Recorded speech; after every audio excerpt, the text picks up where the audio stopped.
Hi students, MBA first semester organisational ബിഹേവിയറിലെ next രണ്ടാമത്തെ പാർട്ടാണ്. നേരത്തെ നമ്മൾ മോട്ടിവേഷണൽ തിയറീസിൻ്റെ ആ ഒരു ഭാഗം വരെ നമ്മൾ എടുത്തു കഴിഞ്ഞു. ഇനി എന്താണ് ഗ്രൂപ്പ്?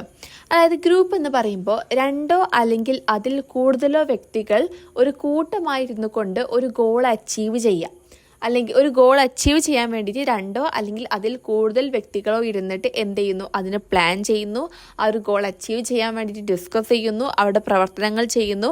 അതിനെ തന്നെയാണ് എന്തെന്ന് പറയുന്നത്, ഗോൾ എന്ന് പറയുന്നത്. Next, foundation of group behaviour. Why do people form groups? അതായത് ആളുകൾ എന്തിനാണ് ഗ്രൂപ്പ് ഫോം ചെയ്യുന്നത്? First one, security. അതായത് ഫീൽ കോൺഫിഡൻസ്. നമുക്ക് ഗ്രൂപ്പിലിരിക്കുന്ന സമയത്ത് ഒരു സെക്യൂരിറ്റി, സുരക്ഷിത ഫീൽ ചെയ്യും അല്ലേ? അതായത് ഒരു കോൺഫിഡൻസ് കിട്ടുന്നു, നമുക്ക് അറിയാത്ത കാര്യങ്ങൾക്ക് ചോദിച്ച് മനസ്സിലാക്കാനും, നമുക്ക് അറിയാത്തത് ഒരു സെക്യൂരിറ്റി, ഒരു സുരക്ഷ കിട്ടും. ഇപ്പോൾ ഒരു എക്സാമ്പിൾ പറയാനുണ്ടെങ്കിൽ, നമ്മൾ ഫ്രണ്ട്സിനോട് ടൂർ പോകുന്നുണ്ടെങ്കിൽ, അത് ഗ്രൂപ്പായിട്ട് പോകുകയാണെന്നുണ്ടെങ്കിൽ അവിടെ ഒരു സുരക്ഷിത, ഒരു സേഫ്റ്റി കിട്ടും. നമ്മൾ ഒറ്റയ്ക്ക് പോകുന്നതിനേക്കാൾ ബെറ്റർ നമ്മളൊരു ഗ്രൂപ്പായിട്ട് പോകുമ്പോൾ അവിടെ നമുക്കൊരു സേഫ്റ്റി കിട്ടുന്നു. രണ്ടാമത്, സ്റ്റാറ്റസ്. അതായത് നമ്മളെ പൊസിഷന് എത്രയുണ്ടെന്ന് നമുക്ക് മനസ്സിലാക്കാൻ പറ്റും. ഒരു ഗ്രൂപ്പ് ഉണ്ടാക്കുമ്പോൾ അതിൽ നമ്മൾ സ്റ്റാറ്റസ് എന്താണെന്ന് ഐഡൻറ്റിഫൈ ചെയ്യാൻ പറ്റുന്നു. Then belonging. ബിലോങ്ങിങ് എന്ന് പറയുമ്പോൾ ഒരു വ്യക്തിക്ക് മറ്റൊരു വ്യക്തി ഇല്ലാതെ ഒരിക്കലും ജീവിക്കാൻ കഴിയില്ല. അപ്പോൾ ഒരു ഗ്രൂപ്പ് എന്ന് പറയുമ്പോൾ ബിലോങ്ങിങ് ആണ്. ഓരോ മനുഷ്യരും ഓരോരുത്തർ ഡിപ്പെൻഡബിൾ ആണ്. അതുപോലെ തന്നെ വേറൊരു വ്യക്തികൾ അവർക്ക് ഉണ്ടെന്ന് മനസ്സിലാക്കി കൊടുക്കുകയാണ് ബിലോങ്ങിങ്. Then power. പവർ എന്ന് പറയുമ്പോൾ നമ്മൾ ഗ്രൂപ്പ് ആയിക്കൊണ്ട് ഒരു കാര്യത്തിനെ പറയുമ്പോൾ മാത്രമേ അവിടെ ഒരു പവർ ഉണ്ടാവുള്ളൂ. ഇപ്പോൾ ഒരു എക്സാമ്പിൾ പറയാനുണ്ടെങ്കിൽ, അപ്പോൾ നമ്മൾ ഒരു മിസ്സിനോട് ഇപ്പോൾ എക്സാം ഇന്ന് വേണ്ടത് ആൾക്ക് മാറ്റി വെക്കാമെന്ന് പറയാനുണ്ടെങ്കിൽ, അതൊരൊറ്റ ഇൻഡിവിജ്വൽ പേഴ്സൺ പറയാനുണ്ടെങ്കിൽ അതവിടെ അത്ര പവർ ആവില്ല. മറിച്ചൊരു 8-10 കുട്ടികൾ ഗ്രൂപ്പായിട്ട് പറയാനുണ്ടെങ്കിൽ അത് അവിടെ മാറ്റി വെക്കാൻ ചാൻസ് ഉണ്ട്. പവർ. Next, identity. ഐഡൻറ്റിറ്റി അറിയുമ്പോൾ ആ ഒരു ഗ്രൂപ്പിലുള്ള ഓരോ വ്യക്തികളുടെയും ഐഡൻറ്റിറ്റി സോഷ്യലിന് മനസ്സിലാക്കും. Then support. സപ്പോർട്ട് അറിയുമ്പോൾ ഈ ഒരു ഗ്രൂപ്പിലുള്ള വ്യക്തികൾ എന്തെങ്കിലും കാര്യത്തിൽ വീക്ക് ആയിക്കൊണ്ട് നിൽക്കുകയാണെന്നുണ്ടെങ്കിൽ ആ ഗ്രൂപ്പിലുള്ള മെമ്പേഴ്സ് ആ ഒരു വ്യക്തിനെ സപ്പോർട്ട് ചെയ്യുന്നു. Then next, learning. അതായത് ഒരു ഗ്രൂപ്പാക്കി തിരിക്കണ വഴി നമുക്കറിയാത്ത കാര്യങ്ങൾ മറ്റുള്ള മെമ്പേഴ്സിൻ്റെ കയ്യിൽ നിന്ന് വിവരങ്ങൾ അറിഞ്ഞെടുക്കുക. അവർക്ക് എന്തൊക്കെ വിവരങ്ങൾ അറിയുന്നോ അതൊക്കെ നമ്മൾ മനസ്സിലാക്കിയെടുക്കാം. Then interaction. അതായത് നമ്മൾ മറ്റുള്ള വ്യക്തികളുമായിട്ട് ഇൻട്രാക്ഷൻ ചെയ്യാണ്. ഇപ്പോൾ നമ്മൾ ഒറ്റയ്ക്ക് ഇരിക്കുകയാണെന്നുണ്ടെങ്കിൽ നമുക്ക് അവരോട് ഇൻട്രാക്ഷൻ ചെയ്യാൻ കഴിയില്ല. അവിടെ നമുക്ക് കൂടുതൽ വ്യക്തികളോട് ഇൻട്രാക്ഷൻ ചെയ്തൊരു ഫ്രണ്ട്ഷിപ്പ്, ഒരു ബോണ്ട് മേക്ക് ചെയ്തെടുക്കാൻ പറ്റുന്നു. Then goal. അതായത് ഇപ്പോൾ ഇവിടെ ഒരു ഗോൾ എന്ന് പറയുമ്പോൾ അത് ഒരൊറ്റ ഇൻഡിവിജ്വൽ പേഴ്സൺ തീരുമാനിച്ചാൽ മാത്രം ആ ഒരു ഗോൾ അച്ചീവ് ചെയ്യാൻ കഴിയണമെന്നില്ല. അതിനൊരു ഗ്രൂപ്പ് ഓഫ് പീപ്പിൾ വേണ്ടി വരും. അപ്പോൾ ഇങ്ങനെ ഗ്രൂപ്പ് ഫോം ചെയ്യുന്നത് എന്തുകൊണ്ടും നല്ലതാണ്. Then interest. ഇൻട്രസ്റ്റിൻ്റെ കേസിൽ പറയുകയാണെന്നുണ്ടെങ്കിൽ, ഇവിടെ ഒരു ഗ്രൂപ്പ് എന്ന് പറയുമ്പോൾ ഒരേ വൈബിലുള്ള ആൾക്കാരെക്കാരം ഒരു ഗ്രൂപ്പിൽ ചേരാൻ ആഗ്രഹിക്കുക. അതായത് ഇപ്പോൾ ഒരേ ഇഷ്ടങ്ങളും ഇഷ്ടമില്ലായ്മകളും ഒക്കെ ഉള്ള ഒരു കൂട്ടം വ്യക്തികളായിരിക്കും ഒരു ഗ്രൂപ്പിൽ ജോയിൻ ആവാൻ വേണ്ടി താല്പര്യപ്പെടുക. അപ്പോൾ ഇതുകൊണ്ടൊക്കെയാണ് പീപ്പിൾ ഗ്രൂപ്പ് ഫോം ചെയ്യാനുള്ള മെയിൻ റീസൺ. നെക്സ്റ്റ് ടോപ്പിക്കാണ് സോഷ്യൽ ഐഡൻറ്റിറ്റി തിയറി. അതായത് ഇവിടെ എന്താണ്, ഓരോ വ്യക്തികളെയും നമ്മൾ കാറ്റഗറൈസ് ചെയ്യാണ്.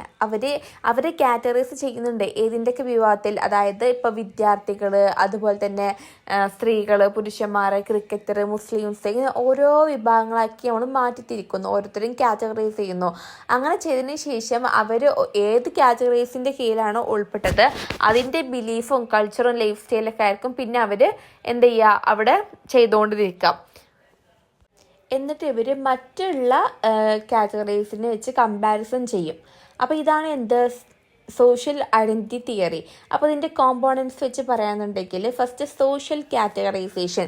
അതായത് നമ്മൾ സോഷ്യലിലുള്ള എല്ലാ ജനങ്ങളെയും ഓരോ കാറ്റഗറൈസ് ആയിട്ട് നമ്മൾ വിഭാഗം ചെയ്യും. ഇപ്പോൾ ടീച്ചേഴ്സിന് ടീച്ചേഴ്സ് ആയിക്കാണ്ടും, കുട്ടികളെ സ്റ്റുഡൻസ് ആയിക്കൊണ്ടും, അതുപോലെ തന്നെ ക്രിക്കറ്റേഴ്സ്, അങ്ങനെ പല പല കാറ്റഗറി കണ്ട് ജനങ്ങൾ നമ്മൾ തിരിക്കും. ഇതുവഴി നമുക്ക് നമ്മുടെ സൊസൈറ്റി നമുക്ക് പെട്ടെന്ന് മനസ്സിലാക്കാൻ പറ്റുമെന്നാണ് പറയുന്നത്. രണ്ടാമത് സോഷ്യൽ ഓഫ് ഐഡൻറ്റിഫിക്കേഷൻ.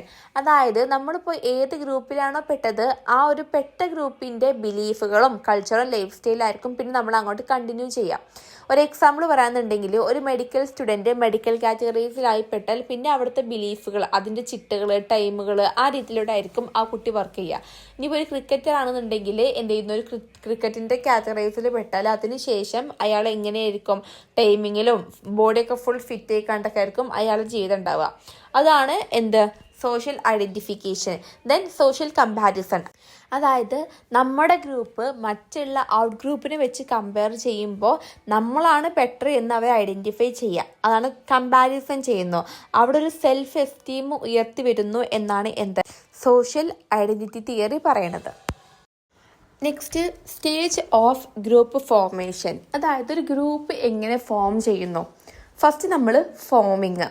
അതായത് ഒരു ഗ്രൂപ്പ് നമുക്കൊരു ഗോൾ അച്ചീവ് ചെയ്യാൻ വേണ്ടിയിട്ട് ഒരു ഗ്രൂപ്പ് നമ്മൾ ഫോം ചെയ്യും.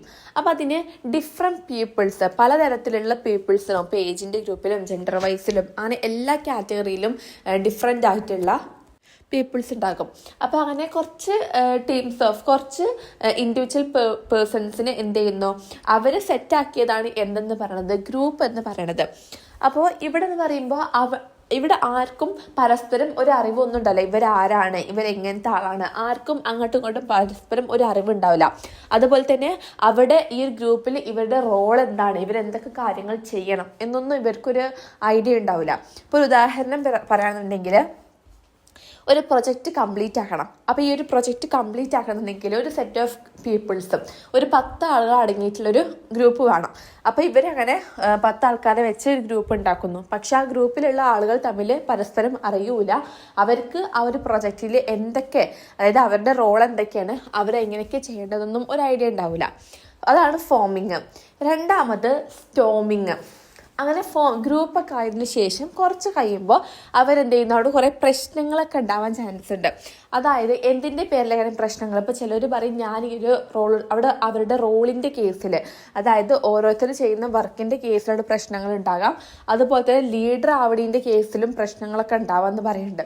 ഒരു എക്സാമ്പിൾ, ഒരു എംപ്ലോയി പറയുകയാണ് ഞാൻ ഈ ഒരു ടൈപ്പ് റോൾ ഇവിടെ ചെയ്തോളാം, പക്ഷെ മറ്റേ എംപ്ലോയി പറയുന്നത് അതെന്താ എനിക്ക് ഞാൻ ചെയ്തോളാം ഈ റോള്. അങ്ങനെ ചെറിയ ചെറിയ റോളിൻ്റെ കേസിലൊക്കെ ചെറിയ ചെറിയ കോൺഫ്ലിക്റ്റുകളൊക്കെ വരാൻ ചാൻസ് ഉണ്ട്. മൂന്നാമത് നോമിങ്. നോമിങ് എന്ന് പറയുമ്പോൾ ഇവിടെ അങ്ങനെ പിന്നെ പ്രശ്നങ്ങളൊക്കെ കഴിയുന്നതിന് ശേഷം നമ്മൾ കൂടുതൽ ആ ഒരു എംപ്ലോയീസിനെ അറിയാണ്. അതായത് കൂടുതൽ അവരുടെ കൂടെ സമയമൊക്കെ ചെലവഴിച്ച് അവരെ നമ്മൾ എന്ത് ചെയ്യുന്നു, കൂടുതൽ അടുത്തറിയുന്നു. അങ്ങനെ അറിഞ്ഞ് നമ്മുടെ പെർഫോമൻസൊക്കെ നല്ല രീതിക്ക് വർക്ക് ചെയ്തുകൊണ്ട് പോകുന്നു. ദെൻ നെക്സ്റ്റ് പെർഫോമിങ് എന്ന് പറയുമ്പോൾ അവിടെ റിലേഷൻസൊക്കെ മേക്ക് ചെയ്തുകൊണ്ട് മറ്റുള്ള എംപ്ലോയീസിനൊക്കെ മനസ്സിലാക്കിക്കൊണ്ട് ഒരു ടീം നല്ല ഇൻട്രാക്ഷൻസ് ഒക്കെ ഉണ്ടാക്കിയിട്ട് അവരെന്ത് ചെയ്യാണ്, എല്ലാം ബിൽഡ് ചെയ്തെടുക്കുകയാണ്. അവരുടെ വർക്കുകൾ, റോളുകളെല്ലാം കംപ്ലീറ്റ് ചെയ്യുന്നു. ഒരുവിധം എന്ത് ചെയ്യുന്നു, അവർക്ക് ആ കൊടുത്ത ഡെഡ് ലൈനിൻ്റെ മുന്നേ അവർ ആ ഒരു വർക്ക് ഫുൾഫിൽ ചെയ്യാൻ വേണ്ടിയിട്ട് പെർഫോം ചെയ്തുകൊണ്ടിരിക്കുകയാണ്. ദെൻ ലാസ്റ്റ് സ്റ്റേജ് എന്ന് പറയുന്നത് അഡ്ജേണി എന്ന് പറയുമ്പോൾ അങ്ങനെ അവർക്ക് ആ ഡെഡ് ലൈനിൻ്റെ മുന്നേ അവരുടെ ആ വർക്ക് ഫിനിഷ് ചെയ്തിട്ട് അവരെന്ത് ചെയ്യുന്നു, ആ ഒരു ടീം പിരിച്ചു വിടുന്നു. അതായത് നമ്മൾ ഒരു ഗോൾ അച്ചീവ് ചെയ്യാൻ വേണ്ടിയിട്ടാണ് ആ ഒരു ടീം ഫോം ചെയ്തത്. ആ ഒരു ഗോൾ അച്ചീവ് ചെയ്ത് കഴിഞ്ഞാൽ പിന്നെ ആ ഒരു ടീമിൻ്റെ ആവശ്യം നമുക്കില്ല. ആ ഒരു ഗ്രൂപ്പ് അവിടുന്ന് പിന്നെ ടെർമിനേറ്റ് ചെയ്യാം, പിരിച്ചു വിടാം. അപ്പോൾ അതിൻ്റെ കേസ് വരുമ്പോൾ ചിലർക്ക് സങ്കടങ്ങൾ ഉണ്ടാകും, ചിലർക്ക് ഹാപ്പി ഉണ്ടാകും, ചിലർക്ക് പീസ് ഓഫ് മൈൻഡ്, സമാധാനമായിരിക്കും. അപ്പോൾ നമ്മൾ ആ ഗ്രൂപ്പൊക്കെ പിരിച്ചിടുമ്പോൾ ജസ്റ്റ് സ്മോൾ സെലിബ്രേഷനൊക്കെ നടത്തുന്നു. അപ്പോൾ ഇതാണ് stages of group formation. Next ടോപ്പിക്കാണ് സ്ട്രക്ചറൽ ഡൈനാമിക്സ് അല്ലെങ്കിൽ പ്രോപ്പർട്ടീസ് ഓഫ് വർക്ക് ഗ്രൂപ്പ്സ്. അതിൽ ഫസ്റ്റ് വണ്ണാണ് റോള്. അപ്പോൾ റോൾ എന്ന് പറയുമ്പോൾ ഇപ്പോൾ ഒരു ഗ്രൂപ്പിൽ എന്ത് ചെയ്യുന്നു, ഒരു ഗ്രൂപ്പിൽ ഒരു വ്യക്തിക്ക് ചെയ്യാനുള്ള ഒരു റോള്. അതായത് ഒരു ഗ്രൂപ്പിൽ എന്തെങ്കിലും കാര്യങ്ങൾ ഉണ്ടെന്നുണ്ടെങ്കിൽ, ഇപ്പോൾ എന്തായാലും ഇപ്പോൾ ഒരു പ്രൊജക്റ്റൊക്കെ ആണെന്നുണ്ടെങ്കിൽ അതിൽ ഒരു ടീമിലുള്ള ഓരോ എംപ്ലോയീസും അതിൽ ഇൻവോൾവ് ആണ്, ഒരു റോള് ചെയ്യണം. അവർ എല്ലാവർക്കും ഓരോരോ റോള് വീതം ഉണ്ടാക്കും. അപ്പോൾ ഓരോരുത്തർ ഏറ്റെടുത്ത് ആ ഒരു റോളിനെ ചെയ്യുന്നതിനാണ് എന്തെന്ന് പറയുന്നത്, റോൾ എന്ന് പറയുന്നത്. അപ്പോൾ അതിൻ്റെ കുറച്ച് ടേംസുകൾ പറയുകയാണെന്നുണ്ടെങ്കിൽ, റോൾ പെർസെപ്ഷന്.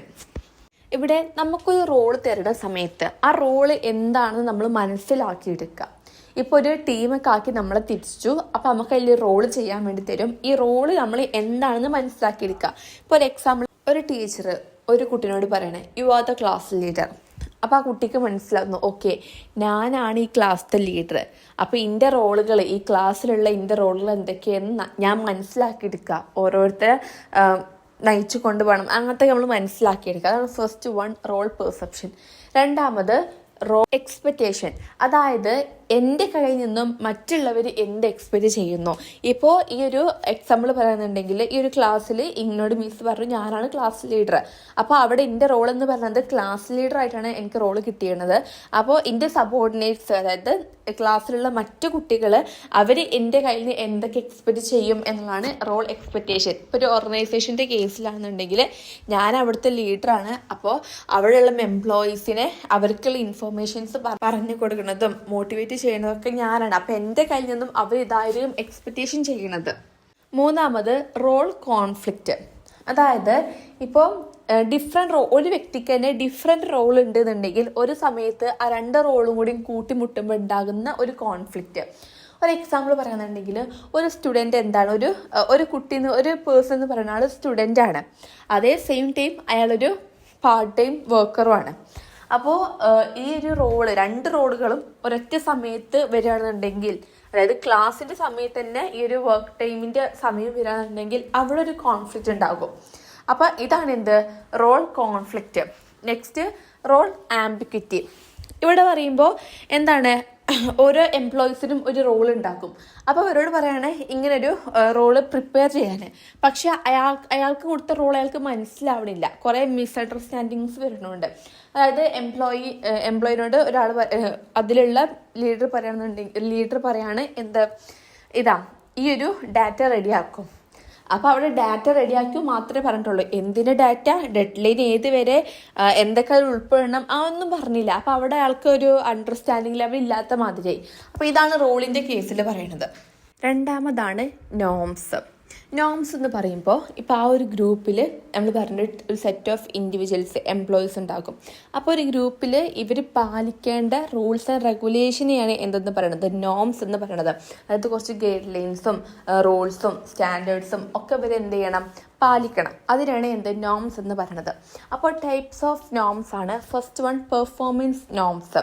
അതായത് ഒരു ദിവസം ഈ ഒരു എംപ്ലോയി ഇത്രത്തോളം പെർഫോം ലെവൽ കടന്നിരിക്കണം, അങ്ങനത്തെ ഒരു ടേമാണ് പെർഫോമൻസ് നോംസ് എന്ന് പറഞ്ഞാൽ. ഒരു എക്സാമ്പിൾ പറയുന്നുണ്ടെങ്കിൽ, ഒരു ദിവസം ഒരു എംപ്ലോയി 20 കോളെങ്കിലും അവിടെ അയാൾ ടാർഗറ്റ് കഴിച്ചിരിക്കണം.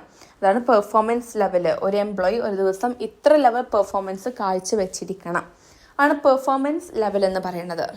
Next social norms.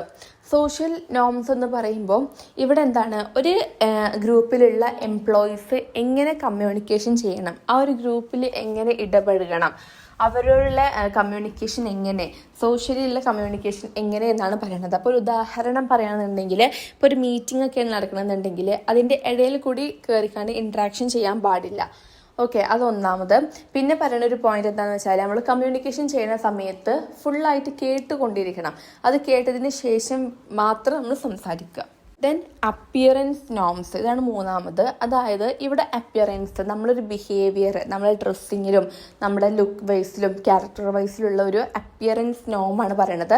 അപ്പോൾ ഇവിടെ നമ്മൾ ഒരു ഓർഗനൈസേഷനിലോട്ടൊക്കെ പോകുന്ന സമയത്ത് നമ്മൾ ഫോർമലി ആയിരിക്കണം. നമ്മൾ ഡ്രസ്സ് എന്ന് പറയുന്നത് ഫോർമൽ ഡ്രസ്സ് ആയിരിക്കണം. നമ്മൾ സ്കൂൾക്ക് ഒക്കെ പോകുമ്പോൾ യൂണിഫോമാണ് ഇടുന്നത്. അതുപോലെ നമ്മളൊരു ഓർഗനൈസേഷനിലോട്ട് പോകുമ്പോൾ അതിനനുസരിച്ചിട്ടുള്ള അപ്പിയറൻസും ലൈക്ക് ഫോർമൽ ഡ്രസ്സും അങ്ങനെ വെച്ച് പോകണം. Then next allocation norms. അതായത് ഒരു ടീമാണെന്നുണ്ടെങ്കിൽ അതിൽ 10 മെമ്പേഴ്സ് ഉണ്ടെന്നുണ്ടെങ്കിൽ ആ 10 മെമ്പേഴ്സിനും ഒരുപോലെ എന്ത് ചെയ്യണം, വർക്ക് അലോക്കേഷൻ ചെയ്യണം. ഒരു എക്സാമ്പിൾ പറയാന്നുണ്ടെങ്കിൽ, ഒരു പ്രസൻറ്റേഷൻ ഉണ്ടെന്നുണ്ടെങ്കിൽ ഒരു 20 പേജ് ഓഫ് പ്രസൻറ്റേഷൻ PPT സ്ലൈഡിലുള്ളൊരു പേജ് ആണെന്നുണ്ടെങ്കിൽ 4 മെമ്പേഴ്സാണ് ആ ഒരു ടീമിലുള്ളത്.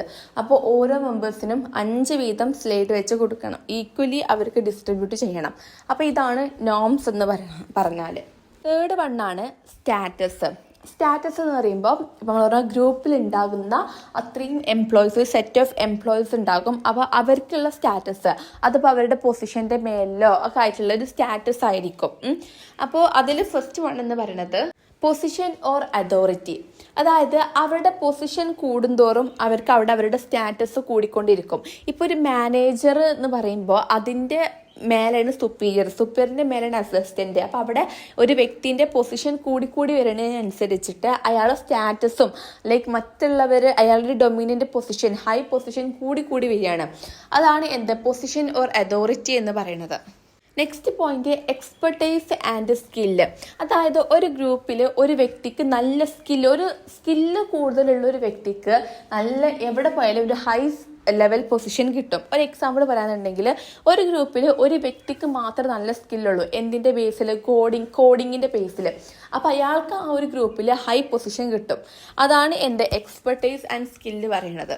Next point contribution to group. അതായത് ഗ്രൂപ്പിൽ ആരാണ് കൂടുതൽ കോൺട്രിബ്യൂട്ട് ചെയ്യുന്നത്, അതായത് നല്ല ഹാർഡ് വർക്ക്, നല്ല എന്താ പറയുക ഔട്ട്പുട്ടുകളൊക്കെ ആരാണ് കൂടുതൽ കോൺട്രിബ്യൂട്ട് ചെയ്യുന്നത് അവർക്ക് എന്ത് ചെയ്യും, കാലക്രമേണ അവിടെ പൊസിഷൻസ് കൂടി വരും. Next point personal characteristics.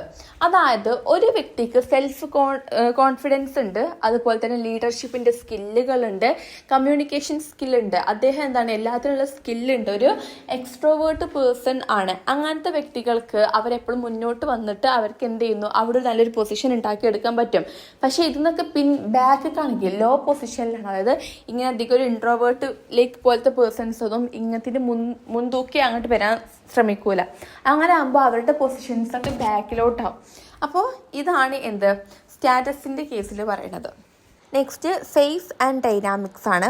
അതായത് ഒരു ഗ്രൂപ്പ് രണ്ട് രീതിയിലോട്ടാണ് ഉണ്ടാവുന്നത്, ഒന്ന് ലാർജ് ആയിട്ടും ഒന്ന് സ്മോൾ ആയിട്ടും. അപ്പോൾ സ്മോൾ ഗ്രൂപ്പ്സ് എന്ന് പറയുമ്പോൾ അവിടെ എന്തായിരിക്കും, ഒരു ടീമിൽ 4 അംഗങ്ങളൊക്കെ ഉണ്ടാവുള്ളൂ. അങ്ങനെ ഉണ്ടാകുന്ന സമയത്ത് നമുക്ക് പെട്ടെന്ന് അവർക്ക് റോളുകൾ അലോക്കേറ്റ് ചെയ്തിട്ട് അവിടെ നമുക്ക് പെട്ടെന്ന് എന്ത് ചെയ്യാൻ പറ്റും, ആ ഒരു ഗോൾ അച്ചീവ് ചെയ്യാനുള്ള പറ്റും. പക്ഷെ അവിടെ കുറച്ച് ടൈം എടുക്കുമെങ്കിൽ പോലും നമുക്ക് പെട്ടെന്ന് റോള് മറ്റുള്ളവർക്ക് കൊടുക്കാൻ പറ്റും. അവരുടെ ഡിസിഷൻ മേക്കിംഗ് ഒക്കെ സിമ്പിളാക്കാൻ പറ്റും, കമ്മ്യൂണിക്കേഷൻ സിമ്പിളാക്കാൻ പറ്റും. ഇൻട്രാക്റ്റിംഗ് ഒക്കെ കുറച്ച് ആൾക്കാരുള്ളതുകൊണ്ട് തന്നെ പെട്ടെന്ന് ഇൻട്രാക്റ്റിംഗ് ചെയ്ത് നമുക്ക് ഗോൾ പെട്ടെന്ന് ഫിനിഷ് ചെയ്യാൻ പറ്റും. നെക്സ്റ്റ് ലാർജ് ഗ്രൂപ്പ് എന്ന് പറയുമ്പോൾ അവിടെ 4 വ്യക്തികളൊന്നും അല്ലെങ്കിൽ ഒരു 15ഓളം വ്യക്തികളുണ്ടാകും. അങ്ങനെ ഉണ്ടാകുന്ന സമയത്ത് നമുക്ക് കൂടുതൽ ഐഡിയാസ് ഒക്കെ കിട്ടും, അതുപോലെ തന്നെ പ്രോബ്ലം സോൾവിങ് സ്കില്ലുകളും കൂടുതൽ കിട്ടും. പക്ഷേ അവിടെ എങ്ങനെയാണെന്ന് വെച്ചാൽ ഈ 15 മെമ്പേഴ്സ് ഉള്ളതുകൊണ്ട് ചില മെമ്പേഴ്സൊക്കെ എന്ത് ചെയ്യുന്നു, ആ ഒരു വർക്കിൽ നിന്നും മാറി നിൽക്കും, എസ്കേപ്പ് ആവുന്ന രീതിയിലോട്ട് മാറി നിൽക്കും. ഈ വർക്കൊക്കെ ബാക്കിയുള്ളവർ ചെയ്തോട്ടെ എന്നുള്ള രീതിക്ക് മാറി നിൽക്കും. അവിടെ കമ്മ്യൂണിക്കേഷനൊക്കെ കുറച്ച് ടാസ്ക്കാണ്, അതുപോലെ തന്നെ ഭയങ്കര ലാഗ് ഉണ്ടാവും. കാരണം കുറേ വ്യക്തികൾ ഉണ്ടാകുന്ന സമയത്ത് ലാഗ് കൂടുതലേക്കാരം, എല്ലാവർക്കും എല്ലാതും പറ്റണമെന്നില്ലല്ലോ, അതുകൊണ്ട് ലാഗ് കൂടും.